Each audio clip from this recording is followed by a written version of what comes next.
శోకము రెండు కారణముల చేత కలుగుతుంది. ఒకటి, మనుష్యుడు తనంత తానుగా ఉండేటటువంటి రాగము ద్వేషము వీటి వలన కలుగుతుంది.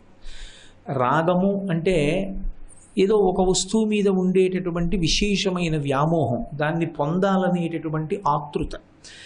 ఎవరో ఒక ఆయనకి ఓ ఆవుని కొనుక్కుని ఇంట్లో పెట్టుకుని రోజు గోసేవ చెయ్యాలని కోరిక. ఆయన ప్రారంధం ఎప్పుడు ఓ అపార్ట్మెంట్లో ఏ సెకండ్ ఫ్లోర్లోనో థర్డ్ ఫ్లోర్లోనో ఉండవలసి వచ్చింది అనుకోండి, ఆయన గుర్తొచ్చినప్పుడల్లా బాధపడతాడు. అయ్యో, నేను ఒక్క గోవుని కొనుక్కుని ఇంట్లో పెట్టుకుని రోజు దాన్ని గడ్డితో తుడిచి కాస్త కుడితి పెట్టి దానికి ఇంత పృష్ఠభాగంలో పసుపు రాసి బొట్టు పెట్టి ఒక్క పువ్వు వేయలేకపోతున్నానే అని బాధపడతాడు. కాబట్టి ఎక్కడ కోరిక ఉంటుందో అక్కడ తీరనప్పుడు దుఃఖం ఉంటుంది.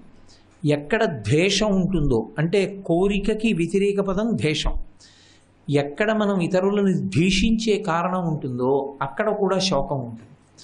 ఈ శోకము కోరిక తీరనప్పుడల్లా శోకం పుడుతుంటుంది. భాగవతంలో ఒక చిత్రమైనటువంటి విశేషం చెప్తారు. జీవితం అనగా ఏమి అంటే చేసిన సంకల్పాలు, అంటే కోరికలు. ఆ కోరికలు తీరినప్పుడు కలిగిన సుఖము, కోరికలు తీరనప్పుడు కలిగిన దుఃఖము కూడితే వచ్చినది జీవితము, అంతే. కాబట్టి ఆ శోకం అనేటటువంటిది తన ప్రయత్నం వలన, తన కోరికల వలన వస్తూ ఉంటుంది. ఇక రెండవ శోకం దేని వలన వస్తుంది అంటే ఈశ్వరుడు ఈ ప్రకృతి యందు చేసినటువంటి నియమం వల్ల వస్తుంది. ఏమిటి ఆ నియమము అంటే ప్రతి శరీరం వెళ్ళిపోవలసిందే, అది ఈశ్వరుని యొక్క శాసనం. అందుకే దీనికి మర్త్యలోకం అని పేరు. మర్త్యలోకం అంటే ఇక్కడ ఏ ప్రాణి పుట్టాడో ఆ ప్రాణి వెళ్ళిపోయి తీరవలసిందే. భాగవతంలో పోతన గారు ప్రహ్లాదోపాఖ్యానంలో మాట్లాడుతూ హిరణ్యాక్షుడు మరణించినప్పుడు హిరణ్యకశిపుడు తల్లికి ఆ తర్వాత మరదల్ని ఊరడించడానికి వెళ్ళి ఓ మాట చెప్తాడు. మచ్చిక వీరికెల్ల బహుమాత్రము చూజ్యము దేహి పుట్టుచున్ చచ్చుచునుండ చూచెదరు తా చవకమానడు వారి భంగి ఈ చచ్చిన వానికి ఇచ్చెదరిదెక్కడి చూజ్యము ఎచ్చట నుండి వచ్చనచ్చటికి పువ్వుట నైజము ప్రాణికోటికి అంటాడు. ఇదో చిత్రమైన ప్రపంచం.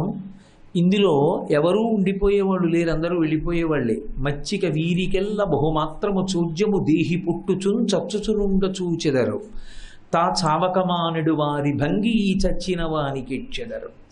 అందరూ వెళ్ళవలసిందే, కానీ ఎవరో ఒకడు చనిపోయినప్పుడు మిగిలిన వాళ్ళు ఏడుస్తుంటారు. ఎందుకంటే వాడు వెళ్ళిపోయాడు, మేము ఉండిపోయామని. కానీ వాళ్ళు వెళ్ళిపోవలసిందేగా. ఎచ్చట నుండి వచ్చనచ్చటికి పోవుట నైజము ప్రాణికోటికి, ఎక్కడి నుంచి వచ్చాడో అక్కడికి వెళ్ళిపోవద్దా?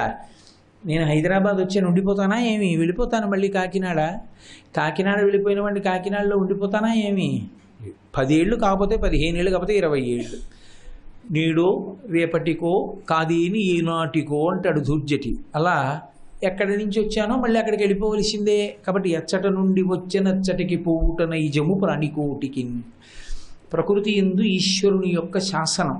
ఏ ప్రాణి ఉండడానికి వీల్లేదు. ఈ లోకంలో పుట్టాడు అంటే ఆ ప్రాణి వెళ్ళిపోవలసిందే ఏదో ఒక రోజున. అలా వెళ్ళిపోవడం అనేటటువంటిది ఈశ్వర శాసనం కనుక ఆ ప్రాణి వెళ్ళిపోయినప్పుడు మిగిలిన వాళ్ళు బాధపడతారు అనుబంధము వలన. ఓ తల్లి వెళ్ళిపోతుంది, తండ్రి వెళ్ళిపోతాడు, తాతగారు వెళ్ళిపోతారు. అంతకన్నా కిందవి చెప్పకూడదు, అమంగళకరం కనుక ఆ మాటలు నోటితో అనకూడదు. పెద్దవాళ్ళని అనడం, ఆ పెద్దవాళ్ళు వెళ్ళిపోవడం అనేటటువంటిది తథ్యం కాబట్టి అక్కడ వరకు అనొచ్చు.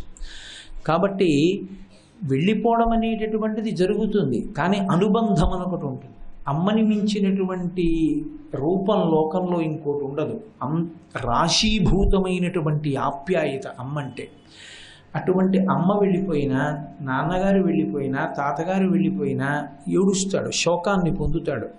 అసలు ఇంకొక మాట చెప్పాలి అంటే అలా శోకించకపోతే వాడు మనుష్యుడు కాడు. మనుష్యుడన్న తర్వాత శోకించి తీరుతాడు. ఆ అనుబంధం ఉండాలి. ఆ అనుబంధం లేకపోతే దానికి ఆ జీవితానికి అర్థం లేదు. కాబట్టి శోకము 2 కారణముల వలన వస్తూ ఉంటుంది. ఇందులో ఒక శోకంలో ఉన్నవాడిని ఊరడించడానికి ఎప్పుడూ లోకం సిద్ధంగా ఉంటుంది. అందుకే కొంచెం మొరటుగా చెప్పబడేటటువంటి సామెత ఒకటి ఉంటుంది. పిలవకపోయినా పరామర్శకి వెళ్ళు, పిలిచినా 12వ రోజు భోజనానికి మాత్రం వెళ్ళకు అని. ఎందుచేత అంటే పిలవకపోయినా వారిని ఊరడింప చేసి మళ్ళీ సమాజంలో వాడి కర్తవ్యంలో వాడిని నిలబెట్టాలి. అందుకని వెళ్ళాలి, వెళ్ళి ప్రోత్సహించి మళ్ళీ జీవనంలోకి తీసుకురావాలి, జీవన స్రవంతిలోకి. భోజనానికి వెళ్ళొద్దంటారు. కారణం ఏమంటే ఏమో పాపం ఉందో లేదో, ఏదో తల్లో తండ్రో వెళ్ళిపోయారని భోజనాలు పెడుతున్నాడు, ఉందో లేదో తెలుసుకోకుండా గబుక్కుని వెళ్ళిపోకు భోజనానికి. ఉంది అని స్థిరత్వం కుదిరితే వెళ్ళొచ్చు, దాంట్లో ఏం సందేహం లేదు. కాబట్టి ఊరడించడం అనేటటువంటిది ఒక శోకమునందు ఎప్పుడూ లోకం సిద్ధంగా ఉంటుంది. తల్లో తండ్రో వెళ్ళిపోయినప్పుడు ఊరడించడానికి సమాజం అంతా కూడా నడుము కట్టుకుని ఉంటుంది, మేము ఉన్నాము అని అండగా నిలబడతారు. ఇంకొక శోకం ఉంటుంది, అది స్వయంకృతం. స్వయంకృతం అని నేను ఎందుకంటున్నానంటే, నేను ఒక మాట అంటే మీరు కొంచెం వెంటనే దాని గురించి ప్రతిస్పందించకండి, మీరు బాగా ఆలోచించండి. అసలు ఈ సృష్టి యందు పరమేశ్వరుడు సృష్టించిన సమస్య లేదు. పరమేశ్వరుడు ఈ సృష్టిలో ఏ సమస్యని పెట్టలేదు. ఆయన సృష్టి చాలా చక్కగా తేటతెల్లంగా ఎక్కడ ఏ ఇబ్బంది లేకుండా ఏర్పాటు చేశాడు. హాయిగా మీరు ఇలా జీవించండి అన్నాడు. సమస్య అన్నది ఎప్పుడైనా ఎక్కడైనా పుడితే కేవలము మనసులలో ఉండేటటువంటి రాగద్వేషముల వలన జనిస్తుంది తప్ప, అసలు అవి లేనప్పుడు నిష్కల్మషంగా ఉన్నాడు అనుకోండి, అసలు సమస్య అన్నది ఏర్పడే అవకాశం ఉండదు. అందుకే ఈ కష్టం అనేటటువంటిది మనిషికి ఎప్పుడు జనిస్తుంది అంటే మనోజనితం. అందుకే కష్టం అన్నది అందరికీ ఒకలా ఉండదు. వేదాంతంలో ఒకడికి కష్టం, ఒకడికి కష్టం కాదు. యథార్థమునకు కష్టము సుఖమునకు హేతు, సుఖము కష్టమునకు హేతు. నేను ఈ మాట అంటే మీకు కొంచెం అయోమయంగా అనిపించవచ్చు.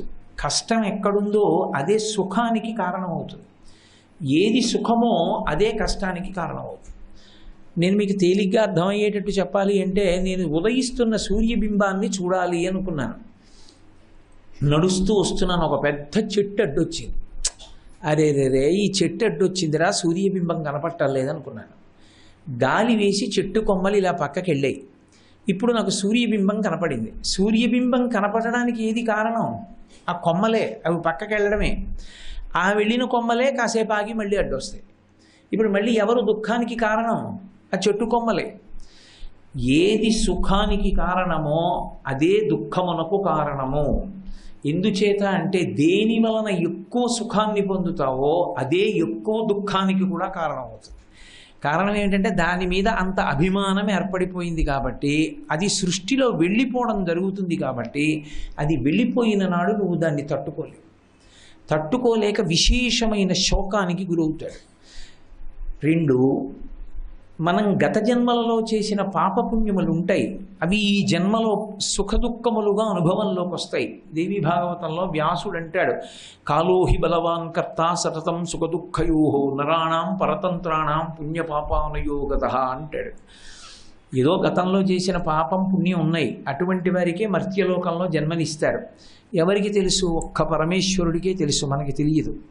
ఆయన వాటిని లెక్కలో పెట్టుకుంటాడు. పెట్టుకుని ఇవాల్టి రోజున వీడికి పాపానికి ఫలితం ఇస్తున్నానంటాడు. ఆ రోజున దుఃఖించాలి. ఒక రోజున చేసిన పుణ్యానికి ఫలితం ఇస్తున్నానంటాడు, సుఖిస్తాడు, నవ్వుతాడు. ఓ రోజు ఏడుస్తాడు, ఓ రోజు నవ్వుతాడు. ఒక రోజులోని ఓ గంట నవ్వుతాడు, ఓ గంట ఏడుస్తాడు. ఇది పరమేశ్వరుని యొక్క లీలా విలాసం. ఆయన కర్మ ఫలితాన్ని అనుభవింపచేస్తాడు శరీరాన్ని ఇచ్చి. ఇందులో శోకము రావడం అంటూ జరుగుతుంది. మనుష్య జన్మ యందు శోకము లేకుండా ఉండదు. అసలు మొట్టమొదట ప్రాథమికంగా ఈ విషయాన్ని ఎట్టి పరిస్థితుల్లో అంగీకరించవలసినదే. నాకు ఏ కష్టం ఉండకూడదండి, నాకు ఏ దుఃఖం ఉండకూడదండి అంటే అసలు మనుష్య జన్మలో ఉండడు. మనుష్య జన్మలో ఉన్నాడు అంటే దాని అర్థం ఏమిటంటే సుఖము దుఃఖము రెండూ అనుభవించి తీరవలసిందే. అందుకు అవసరమైతేనే మనుష్య శరీరాన్ని ఇస్తారు, లేకపోతే మనుష్య శరీరంలోకి ప్రవేశపెట్టరు. కేవల సుఖాలే అనుభవించాలి, పుణ్య ఫలితమే ఇతని చేత అనుభవింపచేస్తాను అన్నాడు అనుకోండి ఈశ్వరుడు, దేవతల యొక్క శరీరంలోకి ప్రవేశపెడతారు. అప్పుడు కేవలం సుఖమే. క్షీణే పుణ్యే మర్త్యలోకం విశంతి. ఆ పుణ్యం అయిపోయాక మళ్ళీ కింద పడిపోతాడు. సుఖం దుఃఖం పాపం పుణ్యం రెండూ అనుభవించేయాలంటే మనుష్య శరీరంలోకి వస్తాడు. అందుకే అసలు మనుష్యుడు ఎప్పుడూ దేనికి సిద్ధంగా ఉండాలి అంటే అన్ని వేళలా సుఖంగా ఉండడము సాధ్యము కాదు. నేను ఈ శరీరంలో ఉన్నాను కనుక. ఓ జ్వరం వస్తుంది, క్రిందటి సంవత్సరం 2 గంటలు కూర్చుని మాట్లాడినటువంటి వాడు ఈ సంవత్సరం కుర్చీలో కూర్చోవచ్చు, మోకాళ్ళు నొప్పి వచ్చి సిద్ధపడి ఉండాలి.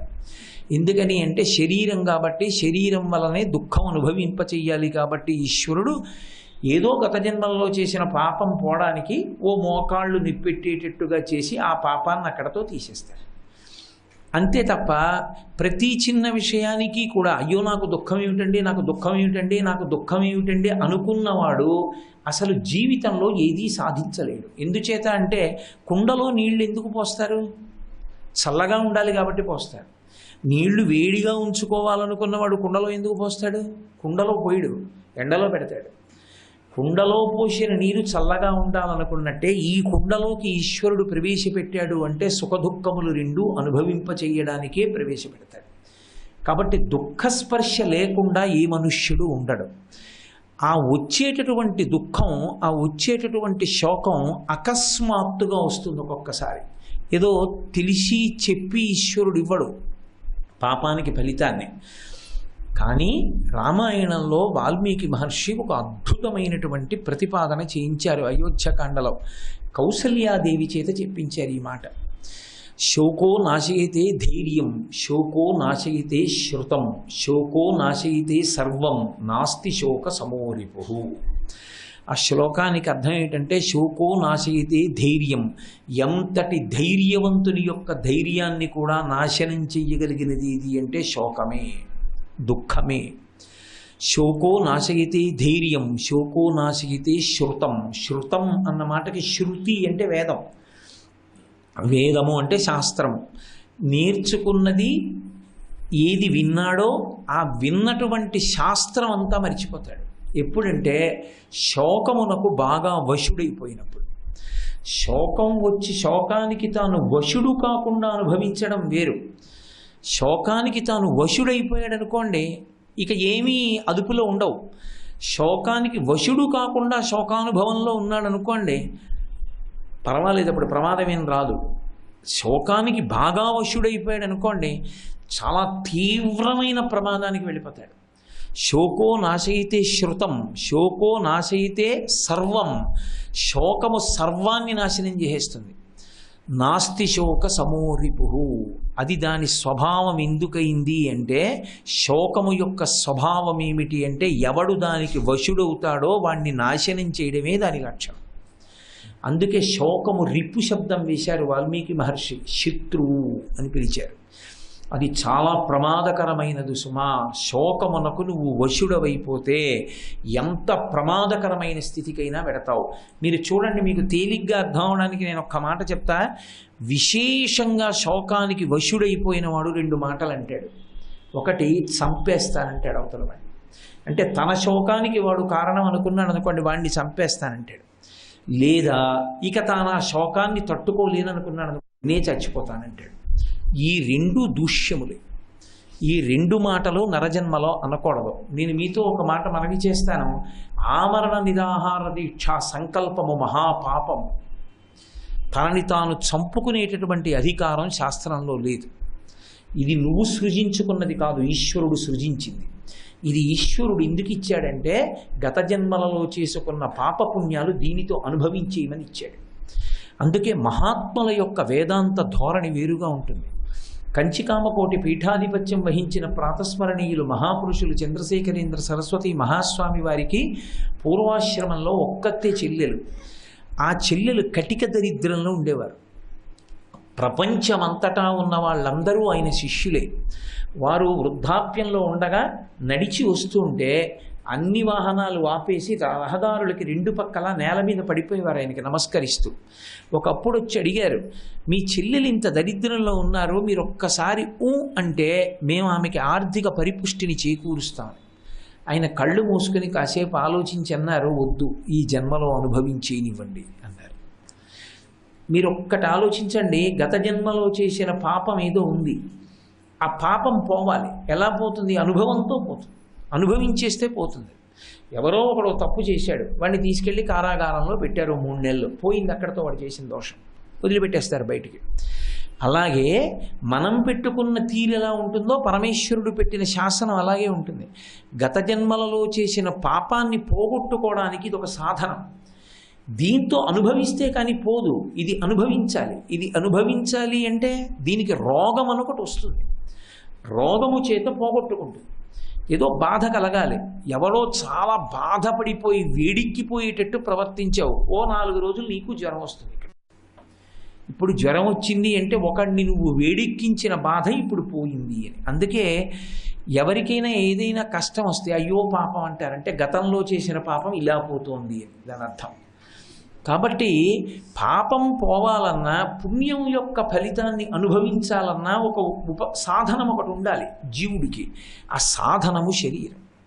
అసలు పెద్ద రహస్యం అక్కడుంది. అందుకే లోకంలో ఒక సామెత ఉంటుంది, పాపీ చిరాయు సుకృతి గతాయు అని. పాపీ చిరాయు, చాలా కాలం బ్రతికినటువంటి వాడు పాపిష్ఠ అని. అంటే దాని అర్థం దీర్ఘాయుష్మంతులందరూ పాపిష్టి వాళ్ళేనా? కాదు, అలా కాదు అర్థం చేసుకోవలసిందే. పాపాన్ని అనుభవింప చెయ్యాలి అనుకుంటే ఈశ్వరుడు శరీరాన్ని ఉంచాలి. చాలా కష్టపడిపోతూ కూడా ఉండిపోయాడు అనుకోండి, అప్పుడు పాపిష్టంగా ఉండిపోయాడు అని. ఎందుచేత అంటే శరీరాన్ని అలా ఉంచితే తప్ప వాడి పాపాన్ని అనుభవింప చేయడం కుదరదు. అందుకని జీవుణ్ణి విడుదల చేయకుండా ఉంచేస్తాడు ఈశ్వరుడు, ఆ శరీరంలో ఉంచుతాడు. అది ఎన్ని బాధలు పడిపోతూ ఉంటుందో అందులోంచి విడడం. ఆ విడని కారణం చేతి ఇప్పుడు ఆ దీర్ఘాయు ఎందుకు పనికొచ్చింది? పాపం అనుభవించడానికి పనికొచ్చింది. అందుకని పాపీ చిరాయు. అంతేకాని మహాత్ములైనటువంటి వారు దీర్ఘాయుష్మంతులైతే వారికి ఇది అన్వయం అవుతుందా అండి అంటే అన్వయం అవ్వదు.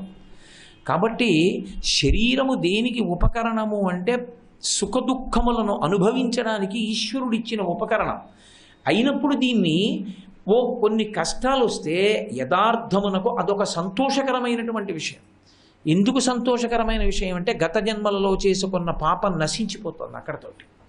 కాబట్టి వాడికి అనుభవంలో పోతోంది ఇంకా పాపం. కాబట్టి కష్టపడుతూ దాన్ని పోగొట్టేసుకోవడమే. అంతేకాని ఈ శరీరాన్ని తీసేస్తానంటే మళ్ళీ కొత్తగా ఇంకొక మహాపాపం వస్తుంది. ఈశ్వరుడు ఇచ్చినటువంటి ఉపకరణాన్ని ఈశ్వర శాసనం అయ్యే వరకు పడగొట్టడానికి వీల్లేదు. ఇది నేను కాదు అని తెలుసుకున్నటువంటి ముక్త పురుషుడు కూడా తనంత తాను ఇది పడిపోయే వరకు ఊరుకుంటాడు. అందుకే ఇది నేను కాదని తెలుసుకుని ఆత్మగా ఉండిపోయిన వాడిని జీవన్ముక్తుడు అంటారు. ఆయన శరీరం పడిపోయిన తర్వాత విదేహముక్తి పొందాడు అంటారు. 2 మాటలు అందుకు వచ్చాయి శాస్త్రంలో. భగవాన్ రమణుల దగ్గరికి వెళ్ళి ఈ శరీరంలో ఎందుకు ఉండిపోవాలి, ఇది నేను కాదని తెలిసినా కూడా అంటే వారు అద్భుతమైన మాట చెప్పారు. విస్తరాకు యొక్క చిట్ట చివరి ప్రయోజనం ఏమిటి? పెంటకుప్ప మీద పడేయడమే. అయినా ఆకులు బాదమాకులు తేవాలి, కడగాలి, చీపురు పుల్లలన్నీ సన్నగా విరవాలి, కుట్టాలి, వేసుకోవాలి, దాని నిండా పదార్థాలు వడ్డించుకోవాలి, నెయ్యి వేసుకోవాలి, పరిశేచనం చెయ్యాలి, హవిస్సులు గుచ్చుకోవాలి, ఆ తర్వాత ఆ భోజనాన్ని చెయ్యాలి, భోజనం చేసిన తర్వాత ఉత్తరాపోసనం పట్టాలి, ఉత్తరాపోసనం పట్టిన తర్వాత విస్తరిని తీసి పెంటకుప్ప మీద వెయ్యాలి.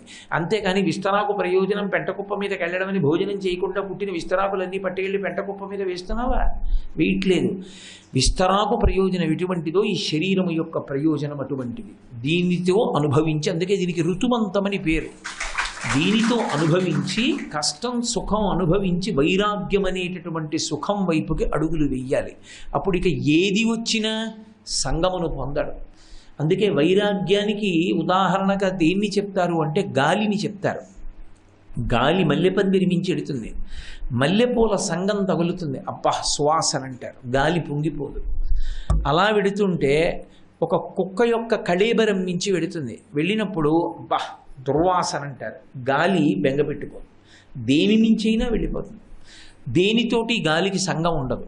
ఒకరు పొగిడారని లేదు, ఒకరు తెగిడారని లేదు, అన్నిటి మించి వెళ్ళినట్టు అన్నిటికీ తాను సాక్షిగా ఉంటాడు. పొంగు లేదు, కుంగు లేదు. తుల్య నిందా స్తుతిర్మౌని సంతుష్టో ఏనకేనచిత్ అనికేత స్థిరమతి భక్తిమాన్ మే ప్రియో నరహ అంటాడు గీతాచార్యుడు భగవద్గీత భక్తి యోగంలో. అలా ఆ స్థితికి వైరాగ్య సుఖానికి చేరుకోవాలి. అంతేకాని శరీరాన్ని పడగొట్టే ప్రయత్నం చేయడం, వచ్చినటువంటి చిన్న దుఃఖానికి విచలితుడైపోవడం చెయ్యకూడదు.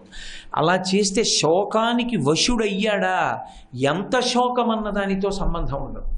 అది మీరు ఎంతగా పుండుని కిలికితే అంత పెద్ద పుండైనట్టు.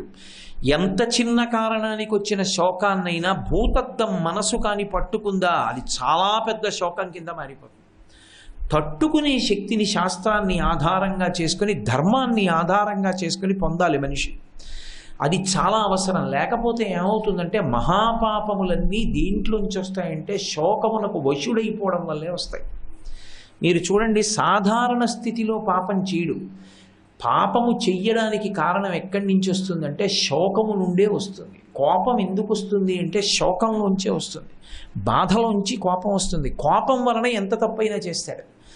అందుకే శోకమునకు వశుడు కాకుండా ఉండడం అన్నదానికి మనిషి ఎప్పుడూ ప్రయత్నం చేస్తూ ఉండాలి.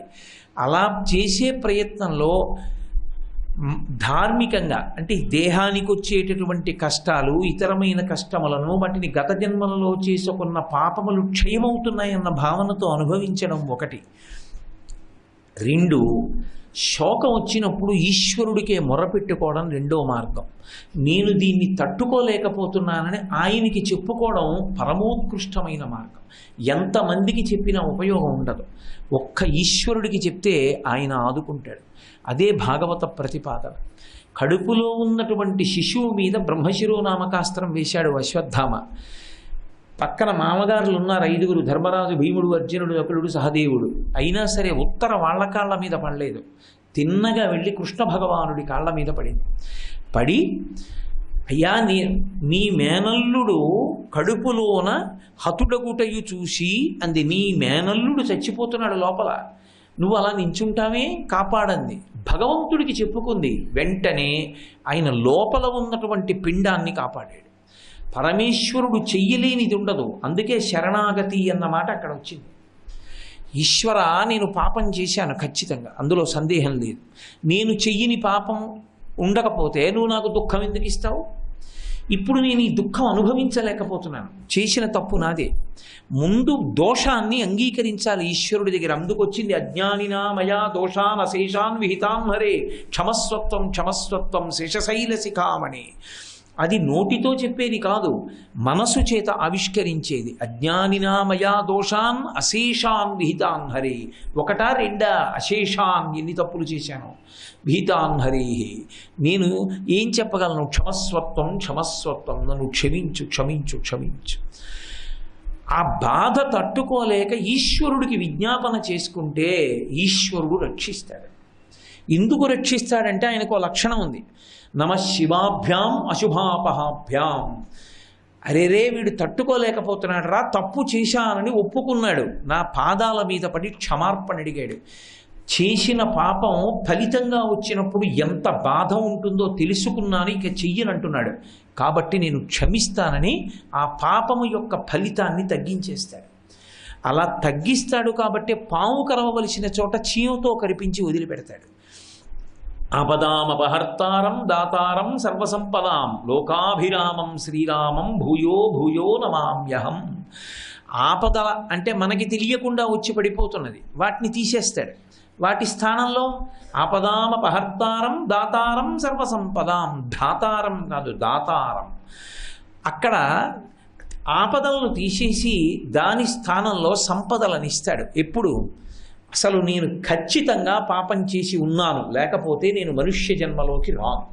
ఈ భాండమునందున్నానంటే నాకు దోషాలున్నా ఏవో, ఈశ్వరా నన్ను మన్నించు అని త్రికరణ శుద్ధిగా ఎవరు శరణాగతి చేశాడో వాడిని ఈశ్వరుడు మన్నిస్తాడు. ఆ శరణాగతికి నిజానికి ఏమైనా ప్రత్యేకమైన పద్యాలు శ్లోకాలు ఉంటాయా అంటే ఉండవు. మనస్సు యొక్క ఆర్తితో ఆవిష్కరణం ఒక్కటే. దూర్జటి చెప్పుకున్నాడు, రోషీరోయదు కామినీ జనుల కారుణ్యోరు సౌఖ్యంబులన్ బాసీబాయదు పుత్రమిత్ర ధన సంపద్భ్రాంతి వంచాలతల్ కోశీకోయదు నమనంబకట నీకున్ ప్రీతిగా సత్క్రియల్ చేసి చేయదు దీని తుళ్ళన చవే శ్రీకాళహస్తీశ్వర అన్నాడు. వెళ్ళి చెప్పుకున్నాడు బలహీనత. అది శరణాగతి అన్న మాటకు అర్థం. అందుకే అలా చెప్తే వినపడుతుందా అండి? మన మనసులో అనుకుంటే వినపడుతుందా అంటే వినపడి తీరుతుంది. రామకృష్ణ పరమహంసని ఎవరో ఒక ఆయన అదే అడిగాడు, అలా మనం మనసులో ప్రార్థన చేస్తే పరమేశ్వరుడికి వినపడుతుందా అని అడిగితే పరమహంస ఒక అద్భుతమైన మాట చెప్పారు. నీ ఇంట పాకుతున్న చీమలలో అతి చిన్న చీమను ఒక దాన్ని పట్టుకుని జాగ్రత్తగా కంసాలి దగ్గరికి తీసుకెళ్ళి దానికి ఎన్ని కాళ్ళున్నాయో లెక్క పెట్టించి ఒక్కొక్క కాలుకి పెట్టడానికి సరిపోయే గజ్జల పట్టాలు చేయించి కంసాలి చేసి ఇచ్చే వరకు చీమని నీ ఇంట్లో రక్షించి పట్టాలు చేసి ఇచ్చిన తరువాత చీమ కాళ్ళకి గజ్జాల పట్టాలు పెట్టి విడిచిపెట్టినప్పుడు చీమ పాకుతుంటే కదిలిన కాళ్ళకి కట్టినటువంటి గజ్జల పట్టాల నుండి వచ్చిన సవ్వడిని వినగలిగిన చెవులు ఉన్నవాడు ఈశ్వరుడు. కాబట్టి ఆయన ఏది వినలేడు, ఏదైనా వినగలడు. గజేంద్ర మోక్షణంలో ఎక్కడో ఉన్నటువంటి ఏనుగు లావొక్కింతయు లేదు ధైర్యము విలోలంబయ్య ప్రాణంబులా ఠావుల్ దప్పెను మూర్ఛవొచ్చే తనువుండశ్యన్ శ్రమం బయ్యడి నీవే తప్ప ఇతప్పరం బెరుగ మన్నింపందగున్ దీనునిన్ రావే ఈశ్వర కావవే వరద సంరక్షింపు భద్రాత్మక అంటే బయలుదేరి రాలా. అక్కడుంది శరణాగతి యొక్క అందం. అందుకే శోకము నుండి తప్పుకునేటటువంటి మార్గాన్ని ప్రతిపాదిస్తుంది. శోకము ఎంత ప్రమాదకరమైనదో చెప్తుంది. శ్రీరామాయణము వేదోపబ్రహ్మణము. వేదమే రామాయణంగా వచ్చింది. వేద విద్యే పరే పుంసి జాతే దశరథాత్మజే వేద ప్రచేత సాదాసీత్ సాక్షాత్ రామాయణాత్మన.